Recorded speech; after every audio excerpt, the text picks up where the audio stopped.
Welcome to this deep dive into global power dynamics, where Russia, China, and India emerge as a united front, while the US keeps pushing its military agenda. Absolutely, there's so much going on. The SCO summit really highlights how the global south is aligning on some crucial issues, right? Yeah, exactly. It's like all these leaders are, taking center stage to resist the old power politics, and they're advocating for an equal and multipolar world. And it's interesting how Chinese President Xi Jinping specifically calls out hegemonism and power politics. That's a strong message. Right, and you can tell he means business, urging all members of the SCO to push for universally beneficial and inclusive economic globalization. It's like a clarion call for fairness on the global stage. Yeah, it almost seems as if they're saying, we're not going to play by your rules anymore. Exactly. And then there's the contrast between this united front and the chaos in the West, where the US is making moves like approving new long range cruise missiles for Kiev. That's a pretty stark juxtaposition, isn't it? While one part of the world is trying to foster unity, another is fueling conflict further. It really makes you question the global priorities right now. I mean, here we are seeing like strategic alliances being reshaped, and at the same time, Yeah. military escalations in the West. For sure. And it's not only about military moves. The alignment at the SCO summit shows that over 20 world leaders are physically gathering, which gives real weight to this new global order. Right. It's almost as though the gathering itself, with leaders from Russia, China, and India, is a powerful statement against what they see as American unilateralism. Exactly. It's like the global south is saying, we have a different vision for our future. But I wonder, isn't it a bit oversimplified to see the whole US strategy as just plotting more war? That's a fair point. I mean, the US might argue its moves are defensive or strategic, yet the contrast is clear. The SCO members are focused on rejecting what they label as hegemonic control, whereas US actions seem more aggressive. It definitely sparks debate. Yeah, and if you think about it, there's this tension between creating a world order based on equality versus continuing the old paradigms of military interventionism. Exactly. The video, painted that picture vividly. Russia, China, and India standing together as a testament to something bigger than traditional alliances.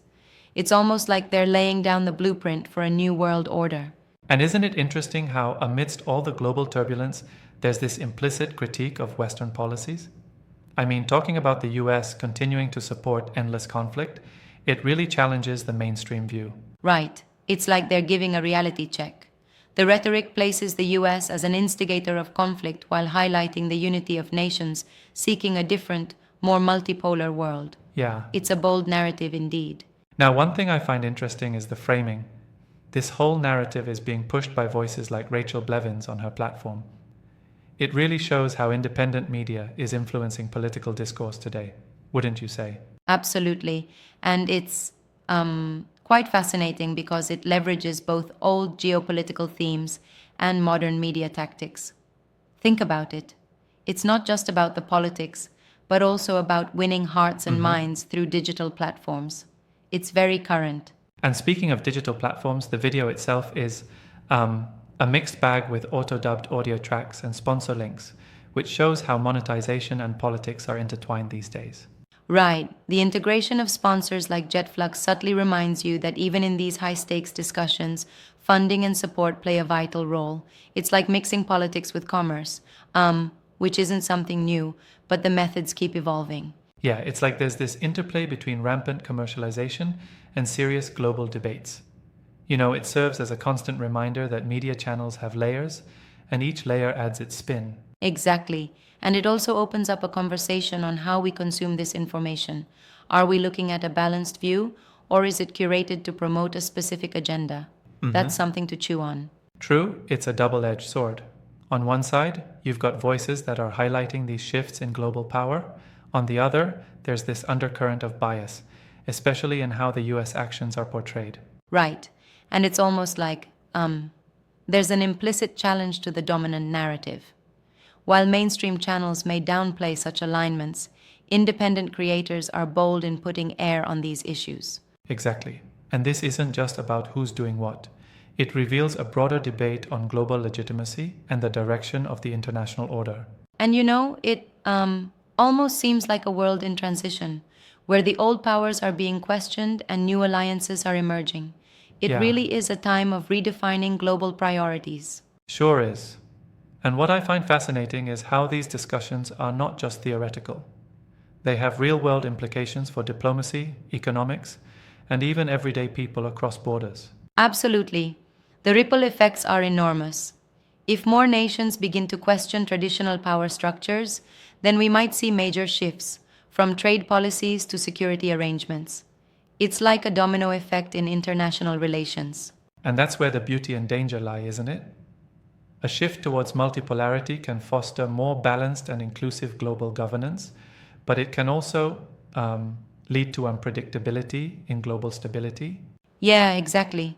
There's this inherent tension between idealistic goals of equality and the gritty reality of power politics. It's like trying to balance on a knife edge. One misstep, and things could tip drastically. It's a high stakes game. Right. And while some might argue that moving away from unipolarity is risky, others see it as a necessary evolution. It's like nature evolving, not without friction, but essential for growth.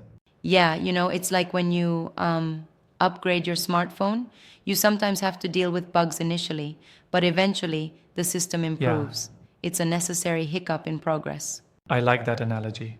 But I have to respectfully challenge one thing.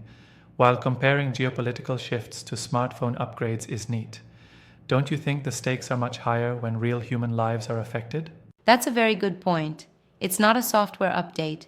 There's real human impact behind every decision, every missile approval, and every summit declaration.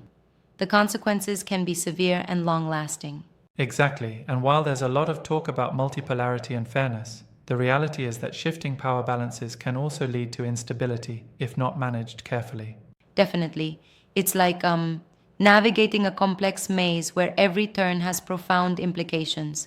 The challenge is to harness this new unity without igniting further conflicts. Yeah. It's a tightrope walk. And then there's the opposing narratives presented in Western media, which often focus on US interventions. It's crucial to critically evaluate these perspectives to get a fuller picture. Right. That's why independent platforms, even with their mixed production values, provide alternative viewpoints. They prompt us to ask the hard questions: who benefits from these actions and at what cost? It's all about redefining the narrative. Absolutely.